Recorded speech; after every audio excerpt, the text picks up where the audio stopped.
Boa tarde a todos. Vamos fazer uma pequena inserção aqui às 4h25, bem perto do horário de fechamento. Só para dar um panorama geral, amanhã, lembrando que é feriado no Brasil, né?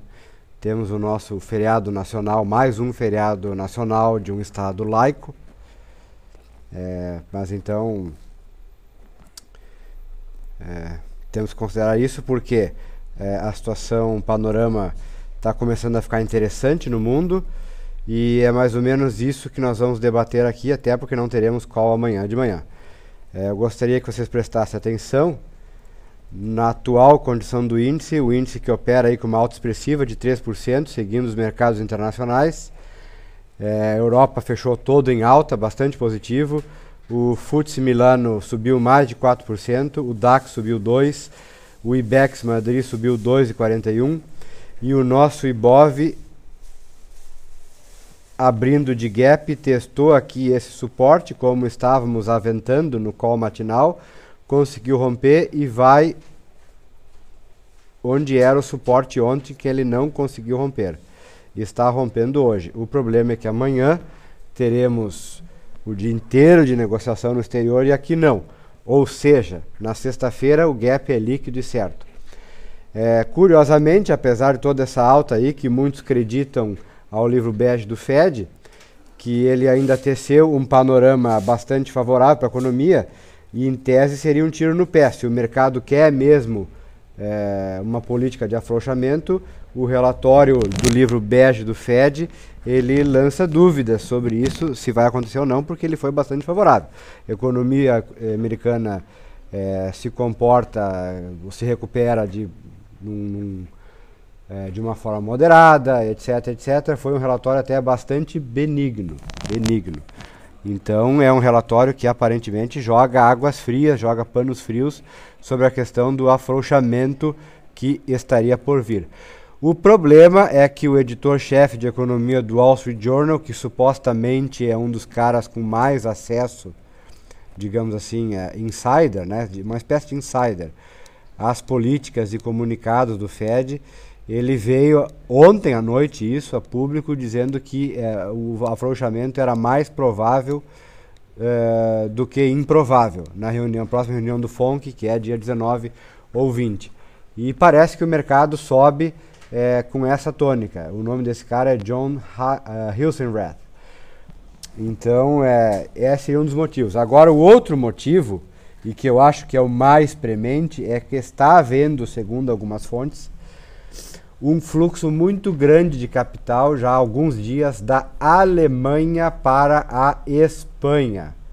A Espanha nega, está aí, recém saiu no BBC, né, a cadeia inglesa, recém saiu, o ministro nega, diz que é tudo boato, mas o fato é que nesses últimos dias, todo mundo viu os índices espanhóis subirem bem mais do que o DAX alemão. Casualmente, há 2-3 dias atrás, o DAX caía e era o único índice na Europa que caía, enquanto os outros, inclusive periferia, né, subiam. Especificamente Espanha, que é o problema mais iminente, o problema bancário na Espanha. É o mais iminente dentro de toda a problemática europeia.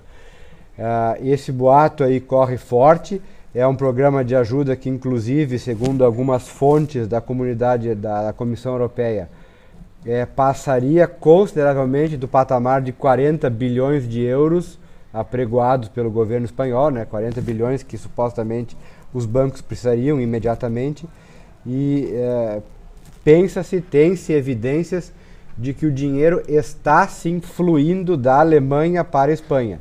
Ninguém ainda sabe qual é o mecanismo exato, parece que não vem com o envolvimento do FMI, porque isso até envolveria muita burocracia, etc, etc, e nem via Banco Central Europeu diretamente. Como está se dando isso, ninguém sabe. E provavelmente só vamos descobrir daqui a alguns dias. Mas o fato é esse, as evidências apontam para isso, e esse é o momento que vivemos. O IBOV sobe 3% na boca de um feriado. A despeito dessa alta que instiga muita gente a já sair comprando, volto a lembrar do caráter iminente de repique que essa alta tem. porque inclusive aqui, como vocês veem aqui no índice futuro diário, recém toca essa LTA, e ainda está abaixo do patamar perdido, que eu considero interessante, que é o patamar em que eu vou pensar em zerar a minha venda de BOVA11, que é em torno de 54.500, entre 54 e 54.500. No índice futuro, como já bem expliquei e deixei evidente no call matinal. O índice parece que vai acelerando agora na última hora. E lembrando, amanhã é feriado, né? Então, sexta-feira teremos um gap com certeza. Muito obrigado, era isso que eu tinha para falar. E assim, ó, lembrando também que esse comportamento aqui que a gente vê no índice, ele mais ou menos serve de balizamento para o resto dos ativos. Vocês querem ver? Então vamos ver aqui, ó. Ambev tem uma alta expressiva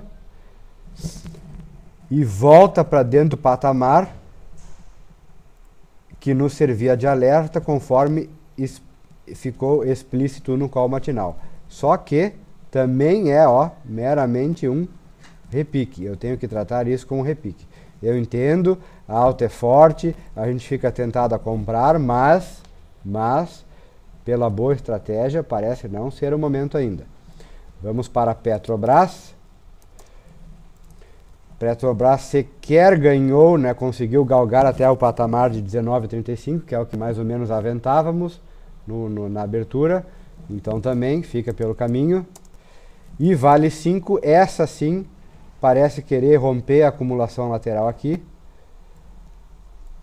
E venho então informar que sou comprador de Vale 5, apesar do cenário de feriado, apesar da incerteza, apesar da alta que mais deve ser tratada como repique do que qualquer outra coisa.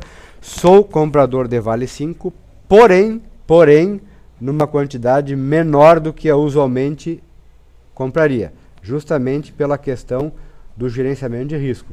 Amanhã tem feriado, segunda-feira tem gap, eu não sei para que lado vai, pode muito bem ser um gap para baixo. E aí eu faço assim o meu gerenciamento de risco. Se o gap for para baixo, eu vou estar perdendo, mas bem menos do que estaria perdendo. E se for para cima, eu vou estar ganhando. Então é isso que me interessa. Alguma outra? OGX também tem uma alta interessante, mas ainda abaixo do patamar de R$10, que é o nosso patamar de interesse. Veja, eu também trato como repique. O panorama de OGX é um pouco mais complicado ainda, porque a queda se acentuou nos últimos dias e eu só começo a ver com mais interesse depois de subir até... Primeiro tem que manter acima dos 10, beleza, ótimo. E segundo, deveria galgar esse patamar aqui, acima de 11. Aí, quem sabe, eu já começo a identificar indícios de que a pressão vendedora esteja, de fato, se dissipando para a OGX. Que agora, casualmente, está aí no noticiário com a saída da Chevron. Ela passa a ser a 5ª maior produtora de petróleo no Brasil. Acredite se quiser, a OGX. Muito obrigado por sua atenção. Desejo a todos um bom feriado, juízo em seus trades e sexta-feira estaremos de volta. Obrigado.